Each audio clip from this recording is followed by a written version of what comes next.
wakisakanga jamais osangambe ya motema na ngai papa motema ezoka baputa mpe motema na ngai papa motema ezoka baputa mpe motema na ngai papa. Jambo sana, habari kani watoto wanasema tuko bien hapa Bukavu, Manyema, Butembo. Nous sommes dans la joie de vous saluer. Encore nous répétons, par rapport à l'état du siège, nous bénissons nos armées qui se trouvent à l'est de la République démocratique du Congo. Et nous disons, l'armée dans la bataille, l'église à genoux en train d'intercéder au nom de l'Éternel. Bena kwetu lelu tuji kabiji nwenu nijisanka zamba tumbishibwe anulama anupesha moyo abonye mujina jenda Yesu Christo. C'est comme ça que les Balouba, quand ils ont entendu comme ça, ils sentent que quelque chose est en train, selon leur phrase, chintu chiriti tumpika kumoyo wa munda. Fachipeto zani se ase abo na baka yawa ako tuna sama nuko baka bien monsieur le président biso nous tient nabi bino sala bo bien aimé dans le Seigneur tozana sengo makasi ya kopesa minombote po bande ko na biso o ba bala na biso na est bazimbote bande ko centre pe bazimbote na bande ko ouest balobi ah papa ata kiambote kieno zate to bia kiambote kieno ebwe mafim pitata attends chakufi alors kuna to moni batina za ouest pe balobi non émission eza pe yabi mesdames et messieurs, vous suivez de l'ignorance à la connaissance. Nous ne manquons pas de saluer tous les Ngwaka. Nous leur demandons les guerriers, les Mbunja, nous leur disons ah, vraiment aujourd'hui vous êtes bien représentés. Avec Dieu de Ngunga, Ngandali, qui quand il regarde tout l'Équateur, il dit pourquoi nous bonde Domo Kenende alors ça dit quoi Dieu donné? De la cheville de la tête jusqu'à la plante des pieds, en passant par les reins, tout va bien. Nous sommes en train de suivre l'émission intitulée de l'ignorance à la connaissance. Nous sommes en train de parler sur le personnage biblique. Nous analysons le personnage biblique, nous regardons leurs failles, nous observons leurs points forts, nous tirons des leçons afin d'édifier le peuple de Dieu. Mais aujourd'hui particulièrement, nous sommes encore dans cet homme, un porteur de la Bible. Il s'appelle Joseph. De son nom donné par son père, qui signifie qu'il ajoute. Mesdames et messieurs, particulièrement aujourd'hui, nous allons prendre la troisième leçon de la vie de Joseph. Dieu donné Mbunga Ndandali. Retient que quand Dieu veut élever un homme, il commence par lui donner une vision. Nous avons dit, la vision, c'est le bouet de sauvetage que l'Éternel fait porter à son serviteur. Parce qu'il va traverser les eaux. Et s'il advenait que le navire pouvait chavirer, tout le monde plongera vers le bas, mais à cause de sa vision, qui est le bouet de sauvetage, petit à petit, il remontera jusqu'à la surface des eaux. Frères et sœurs dans le Seigneur, la vision, c'est l'échelle qui te permet de sortir des réalités de la vie que tu vois aujourd'hui pour arriver vers la réalisation que tu ne vois pas encore aujourd'hui. Retenez que bien aimé dans le Seigneur, sans la vision, il est impossible qu'un homme commence à développer le désir de devenir ce qu'il a rêvé. La vision te montre la finalité de ta vie. La vision te montre ce à quoi Dieu t'a destiné à être. Alors retiens Dieu donné Ngunga. Sans la vision, il est difficile de développer dans la vie de l'homme le désir d'accéder à la grandeur.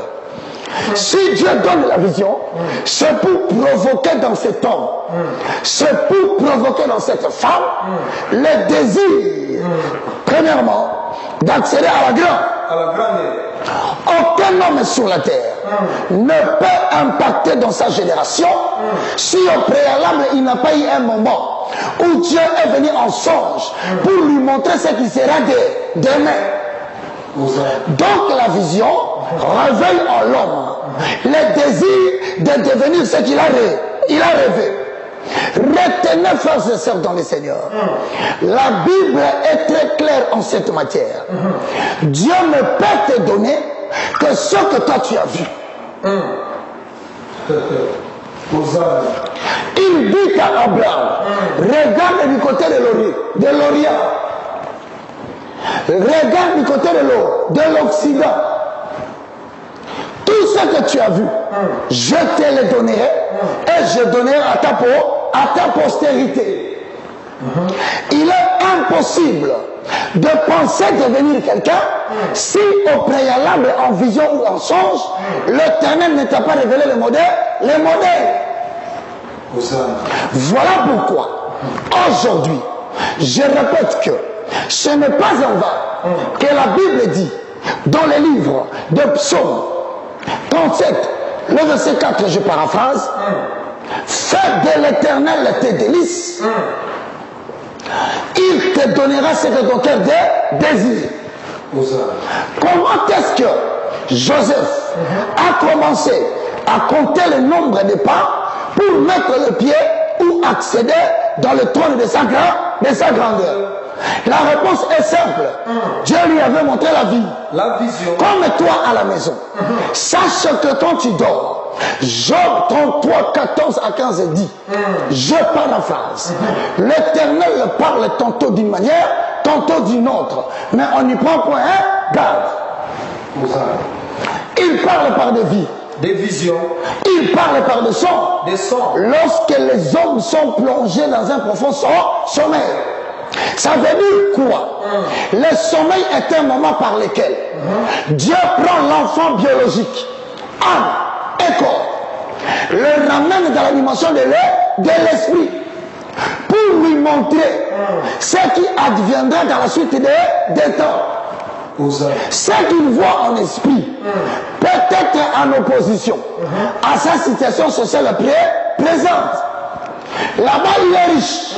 Mais quand il se réveille, il est extrêmement pauvre. La vision n'a pas besoin de ta condition présente. Amen. La vision n'a pas besoin de l'argent en banque présentement. Amen.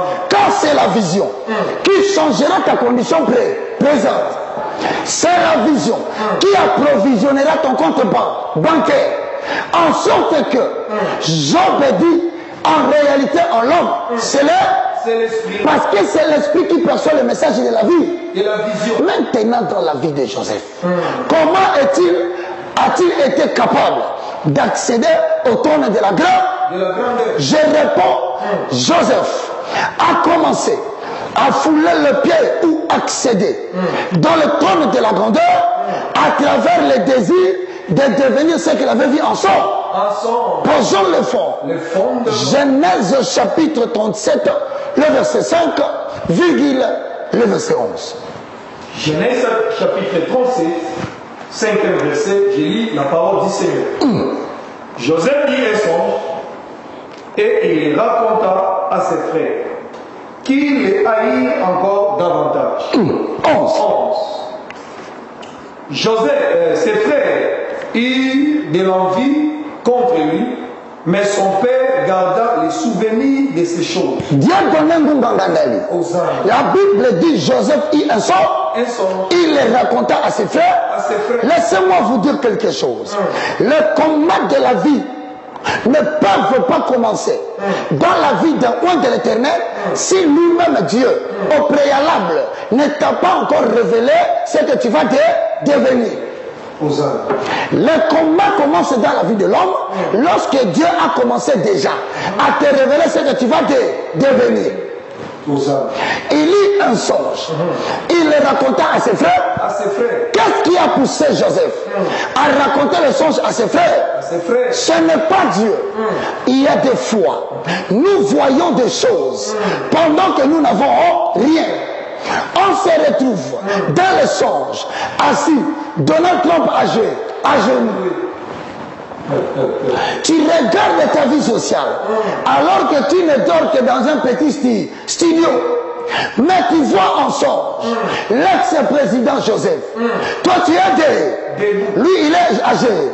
Qu'est-ce que cela veut-il dire? Tu vois en songe, toi qui n'as rien au genre, mais dans ta vision, c'est Sonic Afuta que tu vois. Toi qui prêches, lui il est assis. La Bible déclare, il le raconta à ses frères, qu'il les haït davantage. Retiens que ce n'est pas parce que Dieu marche avec toi, ce n'est pas parce que Dieu te donne la grandeur excellente des visions que le monde va te faciliter la tâche. Joseph aussi est passé par là. Parce que tu risques de dire, si réellement Dieu m'a parlé, comment suis-je bloqué à la période de Covid? Si Dieu doit agir, pourquoi mes entreprises sont tombées? Si je dois arriver là où Dieu a préparé pour moi, pourquoi aujourd'hui les gens sont en train de me haïr? Bien aimé, tu n'es pas le premier. Et tu ne seras pas le dernier. Ça ne sera pas la première fois. Même chose, ça ne sera pas la dernière fois que les gens puissent te haïr. À tout moment que Dieu suscite une grandeur pour toi, il doit choisir une école qui t'amènera vers le chemin de l'élévation. Mais dans la vie de Joseph, cela commence par la haine. À la suite de la vie, écoute-moi très bien. Son père garda les souvenirs de ces choses. Je vais te dire clairement, lorsque une vision vient la nuit dans ta vie, retiens que cela vient dans le but de développer en toi les désirs du succès. Est-ce que tu me comprends, Dieu donné? Si vous désirez le succès, certainement, Dieu enverra quelqu'un pour vous le donner. Soit vous êtes né grand. Et si cela ne vient pas par la naissance, vous allez devenir grand. La vision que tu as faite poussera Dieu à trouver quelqu'un qui va te confier la grande. Mais si vous souhaitez l'échec, Dieu trouvera de même quelqu'un qui viendra vous aider à échouer. Dites un bon amen. C'est comme ça qu'on dit souvent, le malheur ne vient pas seul. Ça veut dire celui qui dans sa vie médite sur l'échec, il a oublié la vie. La vision. Alors de la même façon, Dieu trouvera quelqu'un qui viendra t'aider à tomber dans ton échec. Si vous désirez la gloire, Dieu finira par vous le donner. Mais si par malheur, tu as oublié ce que Dieu t'a dit, pour écouter ce que les hommes racontent, pour entendre que tout le monde dit comment ne marche pas, tout ne va pas, donc tu commences à désirer la honte. Il est tellement fidèle, il te trouvera quelqu'un qui viendra t'aider à vivre la honte. Dieu donne beaucoup de personnes n'ont pas atteint le succès pour le simple fait et la simple raison qu'ils n'ont jamais commis l'erreur. Je dis bien, ils n'ont jamais commis l'erreur de commencer à désirer de s'asseoir au top. Même si s'asseoir au top est un désir par erreur, mais commence d'abord par le désirer. Si devenir un grand homme de Dieu du monde est une erreur dans les désirs, ce matin ou ce soir, tout dépend de l'heure à laquelle tu me suis. Commence par commettre cette erreur, commettre un désir. Il pense que ne pas désirer devenir président de la République, c'est une grande erreur. Quand tu sors le matin, tu dis je vais devenir Premier ministre. Les gens te regardent les vêtements. Ils regardent les études. Ils regardent le parcours d'État.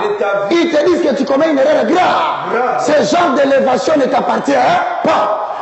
Aujourd'hui, nous allons commencer à commettre des erreurs de désir. De commencer à désirer. De s'asseoir au temps. Surtout que la Bible dit, voici mon serviteur montera. Il se levera. Et il montera bien haut. Je demande à quelqu'un qui me suit, si c'est pour devenir un grand prédicateur international. Aujourd'hui, dans l'école de Joseph, troisième leçon, désire devenir cet homme. Et tu verras que Dieu va trouver des gens qui viendront te rencontrer pour t'amener vers le lieu que tu désires. Aux âmes. Nous devons savoir une chose, que Dieu ne peut pas bénir quelqu'un au-delà de la magnitude de ses désirs. Voilà pourquoi il nous donne une vision. Dieu ne peut pas te bénir financièrement au-delà de la magnitude de ton désir. Dieu ne peut pas te donner de l'onction au-delà de la magnitude de ton désir. Tout marche avec ton désir. Désirer les grandes choses va te faire placer à la limite des opportunités que tu veux. Alléluia. Désirer une élévation te conduira au sommet des possibilités que peut t'offrir ton désir. Amen. Voici donc cette leçon. Désirez les grandes choses et un jour, vous vous retrouverez en train d'achever des grandes choses tout en ne sachant pas par quel chemin vous êtes passé. Maintenant, pourquoi il y a la haine? Écoutez-moi très bien. Il y a ce qu'on appelle en français des phénomènes catalysateurs. Quand un enfant de Dieu n'est pas haï, il n'avance pas. Quand un enfant de Dieu qui a la vision grande n'est pas combattu, il n'avancera pas. Et comme Dieu dit, assieds-toi à ma droite jusqu'à ce que je fasse de tous tes ennemis ton marche est pied. Donc quand tu désires la grandeur, à travers la vision que tu as vue, Dieu prendra, te mettra à sa droite. Mais là où il te met, c'est là où se trouvent tes ennemis.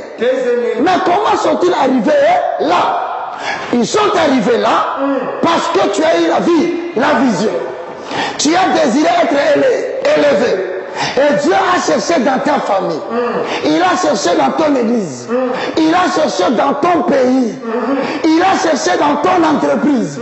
Les personnes qui viendront, croyant qu'ils sont venus te faire tomber. Alors que Dieu les a appelés pour qu'ils deviennent ton marche-pied. Hosanna. Qui étaient les gens que Dieu a suscités pour devenir le marchepied de l'élévation des gens? De Joseph. Posons le fond. Le fondement. Genèse chapitre 37, le verset 12. Genèse chapitre 37, verset 12. Je lis la parole du Seigneur. Les frères de Joseph étant allés à Shichem pour faire perdre les troupeaux de leur père, Israël dit à Joseph, tes frères ne font-ils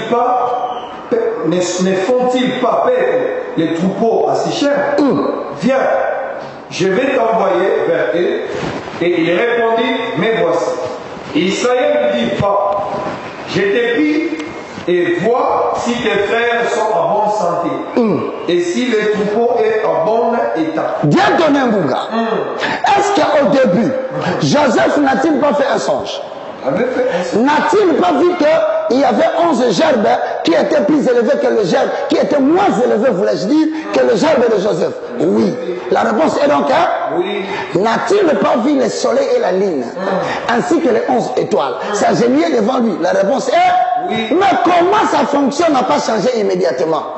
Il va rendre visite à ses frères comme une sentinelle. Tu ne choisiras pas le début de la manifestation de ton élévation. Tu ne choisiras jamais comment tu vas commencer. Celui qui choisit le commencement, c'est Adonai. Alléluia.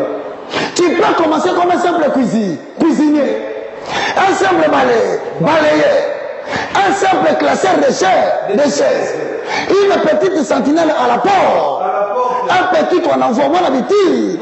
Cela ne définit pas ton Emmanuel et cela ne définit pas ton Oméga. C'est Dieu qui choisit ton alpha. Mais tu ne choisiras pas ton Emmanuel. Tu ne sauras pas comment tu arriveras à l'Oméga. Mais le plus important, il commence petit, mais Adonai ne terminera jamais petit dans ta vie. Et si tu as des doutes, continue à suivre l'école des gens. Troisième leçon aux âmes. Dieu donné Munda. Quand on envoie Joseph pour aller vérifier où se trouvent ses frères, retiens que ses frères sont classés dans la catégorie des aînés, des ennemis, qui croient qu'ils vont tuer Joseph. Alors que Dieu les a suscités pour devenir son marcheur. Tu ne peux pas être le marche-pied de quelqu'un si vous n'entrez pas encore en contact. Même si ce sont les ennemis les plus farouches, vous devez entrer encore. Le premier contact, Joseph va regarder. Est-ce que ses frères sont-ils en bonne santé? Il n'est pas parti comme quelqu'un qui trouve la solution. Il est parti comme un renseignant. Mais bientôt Joseph quittera le statut de renseignant pour devenir l'activité principale de la famille. Dieu donné un Ngangandali. Pourquoi Joseph va-t-il rendre visite à ses frères? Écoutez-moi très bien. Quand Dieu te donne la vision, il va créer aussi les circonstances qui t'amèneront vers la réalisation de la vision. Mais ne commence pas à refuser comment tu commences. Parce que la manière dont tu commences est une invitation que Dieu t'accorde du haut des cieux pour dire au succès, voilà quelqu'un qui a accepté la vision. Même le succès lui-même croise les bras. L'argent croise les bras. Il regarde. Il a eu la vision. Il a fait le son.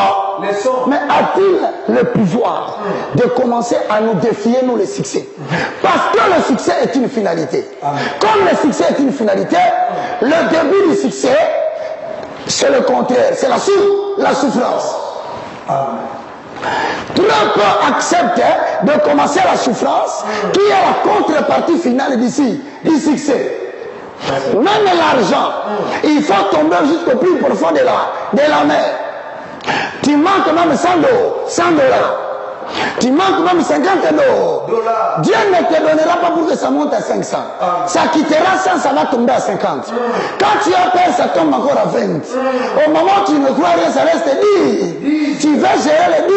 Voilà qu'un grand problème arrive. Emporte tous les 10 $. Il faut que tu arrives à zéro. Pourquoi Dieu veut que tu arrives là? Pour que le succès, qui est la plénitude, te voie dans le terrain du vide. Le succès ne vient que là où il y a le vide. Là où il n'y a pas le vide, le succès ne viendra jamais. Là où il n'y a pas le manque d'argent, la richesse ne viendra jamais. Voilà pourquoi j'ai dit tout à l'heure que tu peux commencer comme alpha, mais tu ne choisiras pas comment tu vas commencer. Maintenant, quelle est l'occasion que Dieu peut provoquer pour que tu sois vendu? Bien-aimé dans le Seigneur, allez très vite. Dans Genèse 37, nous allons prendre le verset 14. Israël dit, va, Kende. je te prie, et vois si tes frères sont en bonne santé, et si le troupeau est en bon état. Et tu me rapporteras des nouvelles. Il envoya ainsi de la vallée d'Hébron. Et Joseph alla à Sichem. Un homme le raconta comme il errait dans le champ. Il le questionna en disant, que cherches-tu? Dieu donne un Gunga. Est-ce que Joseph n'a pas eu la vision de devenir grand? C'est Joseph que nous parlons aujourd'hui. N'a-t-il pas vu le soleil et la lune s'agenouiller? Mais lorsqu'il est arrivé à Sichem, la Bible déclare qu'il était en train d'errer. Quel veut dire le verbe errer? Ce n'est pas parce que Dieu vient de te parler que tu n'auras pas de moments de confusion dans ta vie. Ce n'est pas parce que Dieu a dit aux disciples, traversons de l'autre côté, que cela ne veut dire que l'homme ne va pas quand même le toucher aux vêtements. L'homme peut te toucher aux vêtements parce qu'il y a des vagues. Mais le plus important ne craint rien. Tu ne vas pas sombrer. Dieu a dit qu'il va te donner une gloire que ta famille n'a jamais touchée. Mais regardez le monsieur Joseph. Il se retrouve en train d'errer. C'est-à-dire, c'est comme quelqu'un qui a dit, je vais vendre la braise. Il est en train d'errer dans les commerces. Alors que Dieu l'avait dit, il sera le plus grand patron de sa femme. C'est que tu vis aujourd'hui comme errance sur le plan politique, errance sur le plan évangélico-ministériel, errance sur le plan financier, ne veut pas dire que Dieu t'a abandonné. Joseph a connu la même à tout moment que tu te trouves en difficulté grave, retiens que Dieu a la responsabilité de t'envoyer quelqu'un qui ne permettra pas que tu sois réduit à néant.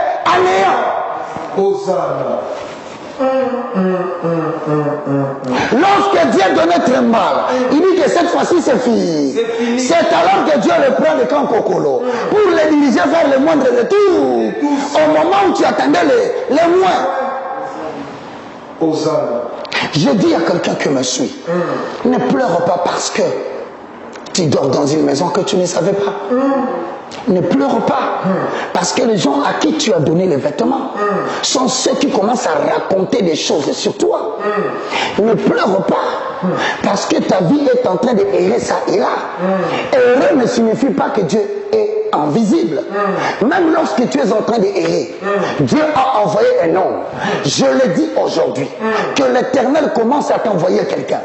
Parce que la Bible dit qu'il sera combattu de toutes parts. Mais tu ne seras jamais réduit à néant.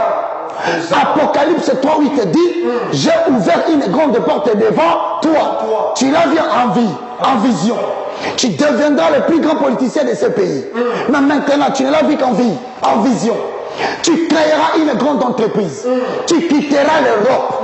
Tu viendras le planter en RDC, au Cameroun, au Sénégal. Mais au moment où je parle, tu es en train d'errer dans la ville. Tu es dans la capitale. Et ta mémoire et le moral est tombé par terre. Ce message est venu te dire, il y a quelqu'un qui vient vers toi.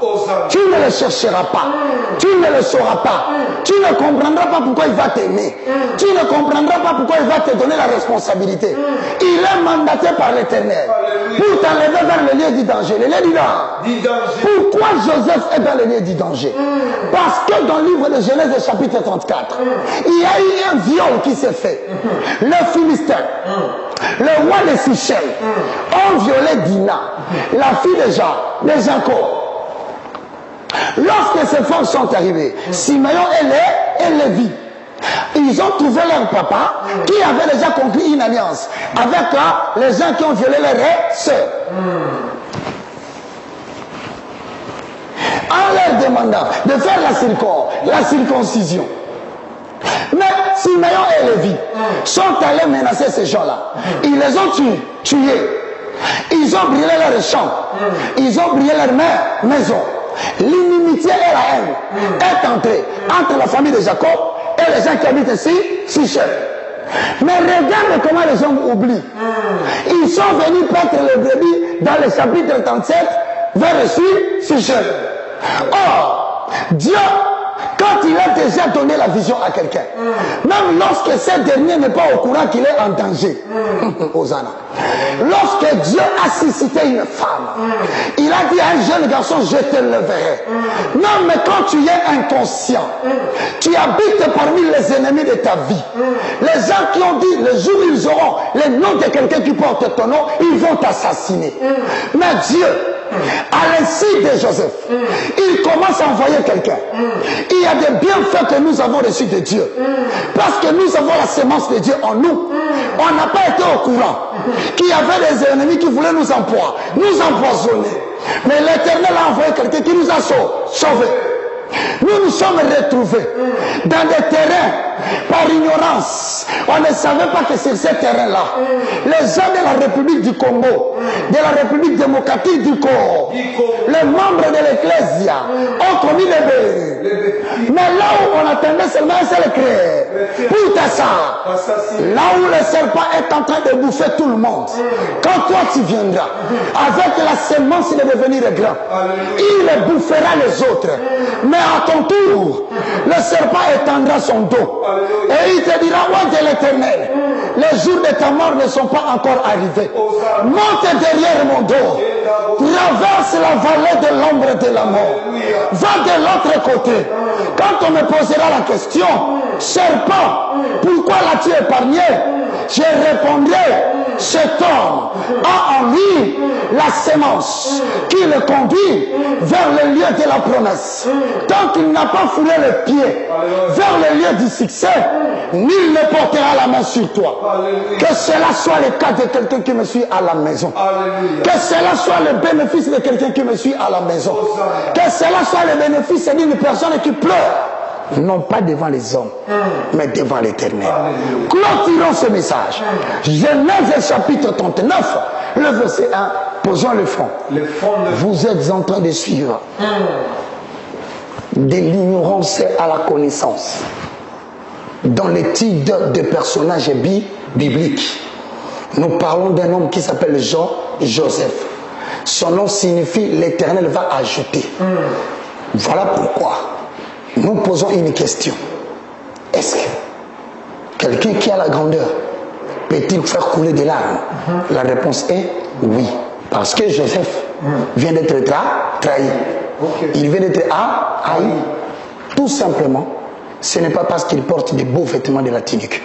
Ce n'est pas parce que Joseph est né parmi les femmes de son père comme la femme la plus aimée. Mais ce qui pousse les gens à te haïr, c'est la sémence de Dieu plantée en toi. Il cherche à savoir, à travers l'appellation Joseph Mwenando Ndota, le faiseur du son, autrement dit, faire le songe est une profession. C'est lui qui a l'habitude d'entrer dans le lieu caché des conseils de Dieu pour en sortir avec la définition de sa personne dans le futur à une phrase qu'on appelle à titre professionnel. L'expert en vision. Pose le fondement. Genèse chapitre 39, premier verset. On fit descendre Joseph en Égypte et Potiphar, officier de Pharaon, chef des gardes égyptiens, l'acheta des Ismaélites qui l'y avait fait descendre. Joseph se retrouve en Égypte, en train d'être vendu chez la caravane d'Ismaël. Mais la question se pose, comment est-il arrivé là-bas? Lui qui avait la vision. Comment Joseph se retrouve esclave? Lui qui a vu la lune, les étoiles et le soleil s'agenouiller. La question se pose. Il y avait la caravane des Madianites qui passait. Il y avait la caravane des Ismaélites. Il s'est retrouvé là-bas comment? Pourquoi il n'a pas été vendu par la caravane des Madianites? La réponse, vous la découvrirez dans le prochain numéro. Restez branchés. De l'ignorance à la connaissance. Étude des personnages bibliques. Joseph. Troisième leçon. Que Dieu vous bénisse. Je vous dis au revoir. Pourquoi qui s'attendra jamais aux attentes?